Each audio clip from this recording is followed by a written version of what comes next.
wait no more. Feel like our love is burning now. Feel like our love is burning now. Feel like our love is burning. What's going on, y'all? It's the Ken Debo Show. I'm Ken Debo. And I'm Debo Gotti. Alright, today's segment we're gonna talk about What's the difference between performing with your vocals and when you do it a cappella? shit, as far as performing with your vocals, a lot of people use it during concert events.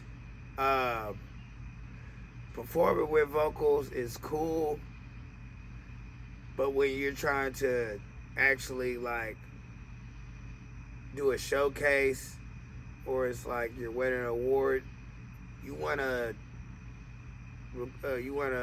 perform a cappella so people could actually hear your pronunciation, and you show them that you can actually perform your stuff. Because when it comes to like Grammys and bigger stuff, they don't want you lip syncing. They want you to be able to memorize your lyrics and actually have your shit down pat. I'm gonna piggyback off of the depending on if it's at the Grammys or showcase. I feel like it's definitely situational. Do your homework on depending on who you performing those. You gotta know your crowd. If you doing something big, something that's like rolling out, something that's more like mainstream, something that would be more like live. I would most certainly do more of it a cappella. I would maybe keep my hook in, but even keeping my hook in, I would keep my hook low. I wouldn't have it, overpowered. I wouldn't keep it, regular volume. But it just, I feel like you gotta know your crowd when it comes to something like that. Yeah, it just depends on, like he said, just depends on the situation. Like, you don't want to go perform in front of 50 people and all they hear is just your music and they don't hear your voice. You want them to be able to actually hear what you're saying and hear the beat.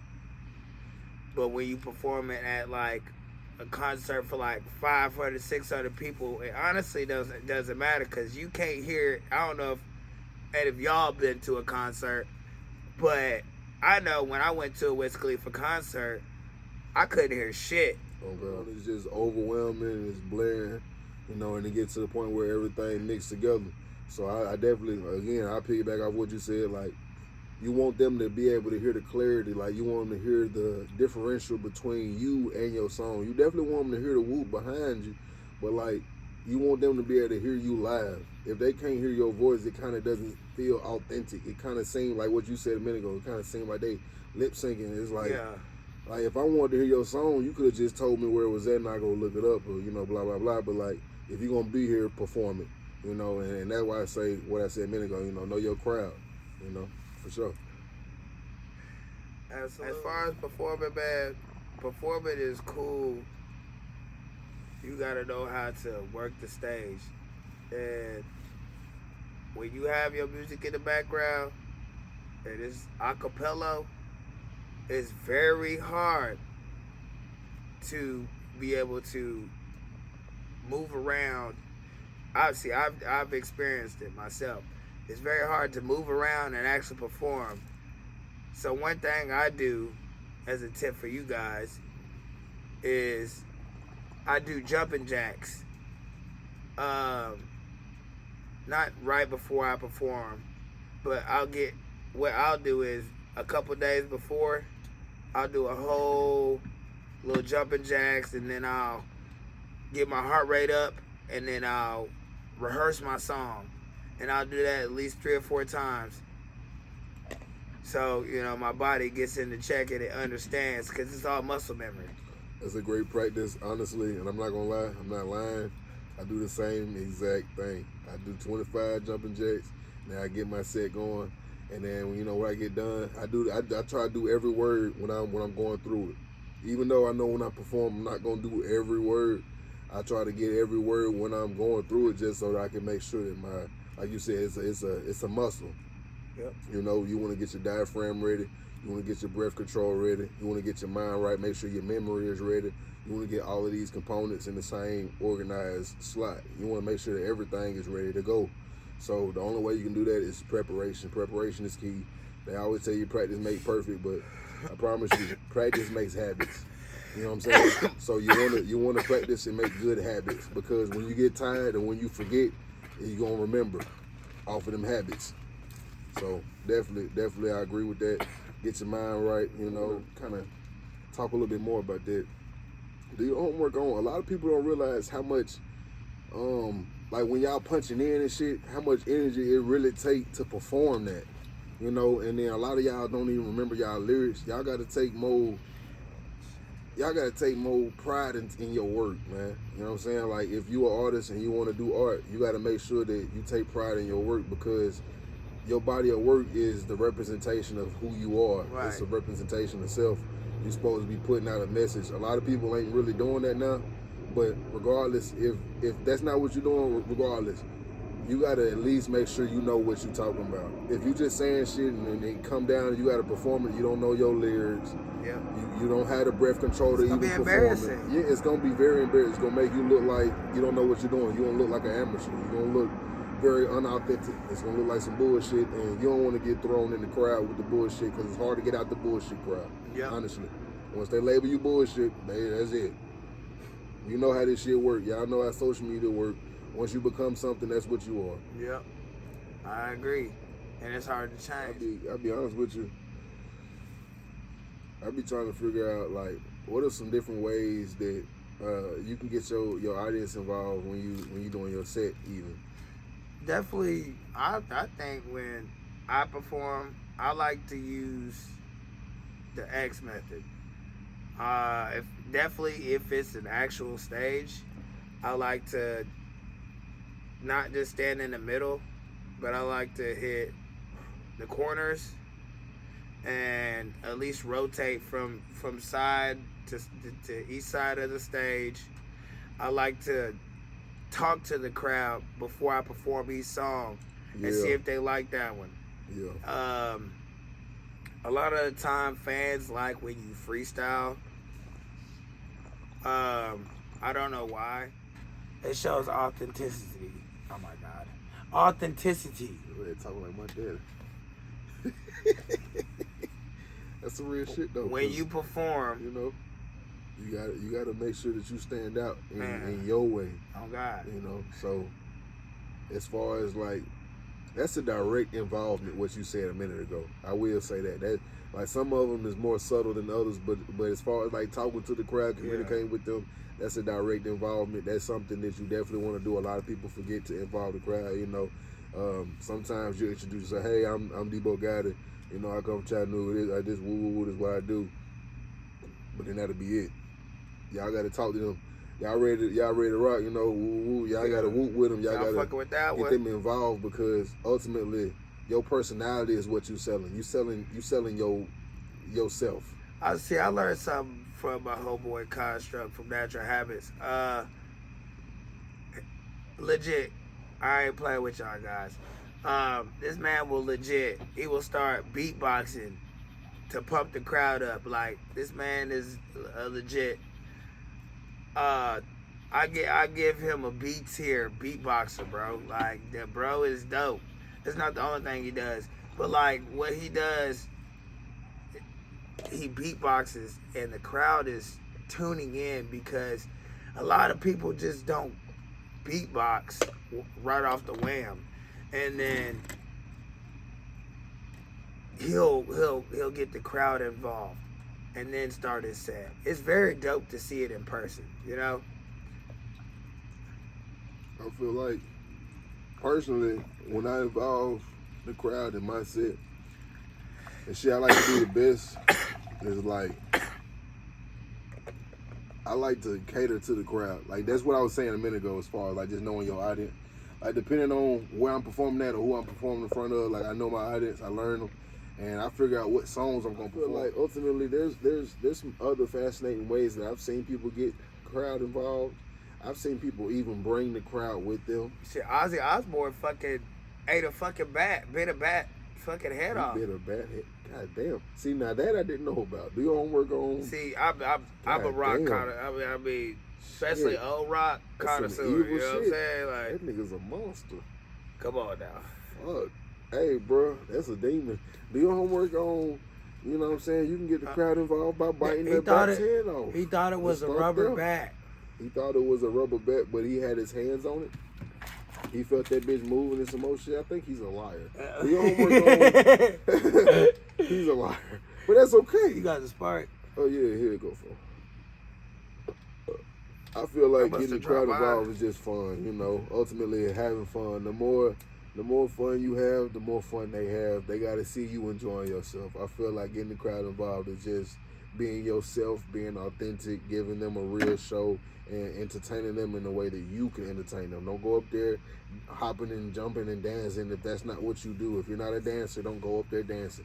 If you're not a yeller, don't go up there screaming your songs. Go up there as comfortable as you are. Bring yourself the way that you bring yourself, and they'll love you who you are, I promise you. That's the way you get the crowd involved. Ultimately, is by being who you are. If you're not being yourself, the crowd is going to look at you like, what the fuck is this nigga doing? Because honestly, you're going to feel like, what the fuck am I doing? Exactly. You got to know what you're doing. If you know what you're doing and you're doing the right thing for the right reason, I promise you, everybody going to feel that shit. Everybody. Yep. That's the thing about it. But shit, I mean, I don't know. I got another question. Shit, not even really a question. More like something for, I think, people to think about. Like, what do you think, not even just you as an artist, but what do you think, generally speaking, that artists lack these days?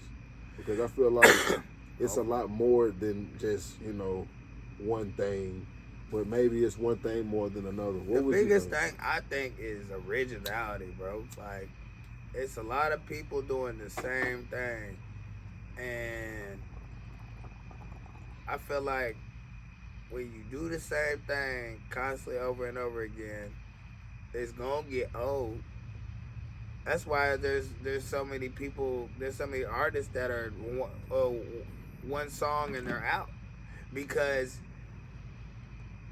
they think it is trendy and hip to do a fucking song that is, you know, not original, like to follow the trend, and think it's gonna work, and then they don't have nothing after that. That's a fact. That's a fact. That's a fact. When you original, you come with your own thing, bro. You build your own status. Shit, timeless. Man. That's a fact. I swear. See, like what you saying, that's a fact. Do your homework on if you out here like fitting in, or not even necessarily just fitting in, but like you kind of feel like you are a part of an era, like this is what we doing right now, and this is my style, like this, but my style is popping right now. I promise you, if you don't have real authenticity behind you, if not in your lyrics, but in your style, in your delivery, in your, you know what I'm saying, in your something, you know what I'm saying, you gotta have some type of real, genuine approach. If you don't, I promise you, just what he said, you're gonna fall by the wayside as soon as that shit fall by the wayside. Yep. We've seen it happen countless times. Countless times. We love Soulja Boy, we love Young Draco, but when that shit stopped, that shit stopped. And you know what I'm saying, he still make his money other ways. He's a hell of an entrepreneur. He's a hell of an investor. That man is a smart man. You feel me? But do your homework on music. Dre. He know, yeah. See what I'm saying? He monumental. He viral. He the first person to do a lot of shit. Y'all already know. But like, honestly, he a smart man because he know that the music shit wasn't gonna last forever. And everybody who knows that said that. That's why he went into the movies and went into the shows. He's a producer now. He's a director now. You know what I'm saying? Like, music. If you know that your shit is a fad, if you know that you part of an era, if you know that your shit is not necessarily going to be timeless to everybody, if you know your shit going to get outgrown by the youth, which everybody is, then you got to think ahead. You got to think longevity. And part of that is being able to expand. Really? Yeah. Really? You can't stay one slotted, man, because I promise you, they're going to grow out of that. Everybody is. They always do. Another thing is, as you know, what artists lack is they don't know the business. The business part is the most important part of being an artist. Like 80-20, baby. Man, dude, Real shit. You have to fucking know You what gotta you're know. doing, because think. you just out here making music thinking you gonna get seen. It's just not don't gonna work hit that way. right. You It know. don't work that way. And we talked about that on episode 1. Really, you know, we was talking about having an engine behind you. Just have like how people as independent artists would be able to approach the game, not It having takes a something lot. behind you. It takes more than you know, and it's not just money. It's more than just investing your money. You got to invest time. You got to invest footwork, homework. sleep. You got to actually like figure this shit out and learn. Like, it's really sacrifice. man, It's you switch gotta the word from sacrifice. invest is sacrifice. You're going to take time away from the people that you give time to right now. Whatever you're doing right now, just know that you're not going to be able to do all of it unless you're able to cram shit in. Because I promise you, if you're taking this shit serious, this shit going to eat up a lot of time. Yep. Like a lot of people be worried about, and this a gem for you. Real shit. Do your homework on, a lot of people be talking about the boring part like it's lame as hell, but that's the part that should be the party. And y'all talk about the party part, like that's the party part, but really that's the part that's really hurting you. Everything that helps you, you look at like it's boring. Everything that hurts you, you look like, oh, that's fun. And do your homework on, at the end of the day, the only way you're gonna be able to get to what you're looking for is by removing what you know is not supposed to be there. So if you know that you're trying to move forward and you know you're trying to, you know what I'm saying, have a lane, you can't be out here knowingly lacking shit. You know what I'm saying? Like a lot of people be oblivious to the shit. That's why we was telling y'all what we was telling y'all as far as breath control and shit. A lot of shit y'all just don't know. And it's not because you just not smart. It's because you lack the experience. We done did this shit between each other. We done got 30 years under our belts. Easy. If not more than that. With this music shit. And more hours than that, really, that's unaccounted for. It's crazy. We love this shit, bro. And if you don't have that real passion for it, you might want to get out, because you got to think longevity. Really? You're going to spend more money trying to get on than staying on, and then you're not even going to be hot for real, because what you saying ain't a message. A lot of people have took the concept that, you know what I'm saying, I'm making music just to, get famous and get clout. When really, they don't understand the whole premises of what they're doing. Once you put yourself in the algorithm, and then you do decide to sign a contract, you're putting yourself in a world that you don't understand. A lot of people hop in this game and think it's gonna be easy, but that's why you see a lot of these artists just wash out. Like, they don't take their time, they're impatient, they spend all their money, and then they sign deals that they can't do what they need to do. Like, if you can't do 10 albums, don't sign a contract. Like, you wasting your time.